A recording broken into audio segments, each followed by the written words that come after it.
নমস্কার। খুব শিগগিরই এই পেজ ও চাঁদের গাড়ি পেজে শুরু হচ্ছে শিশুদের জন্য এক মনোমুগ্ধকর যাত্রা, রামায়ণের গল্প।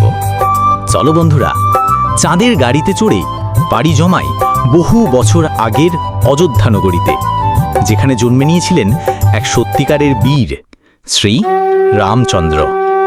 এই রামায়ণের প্রতিটি পর্বে থাকছে সাহসের শিক্ষা, সততার গল্প আর ভালোবাসার আসল মানে। তাই দেরি না করে চলে আসুন চাঁদের গাড়ি পেজ ও ইউটিউব চ্যানেলে। তৈরি হও এক নতুন রূপকথার অভিযানে। শিশুদের রামায়ণ, কল্পনা আর নৈতিকতার এক মধুর মিলন। জয় শ্রীরাম।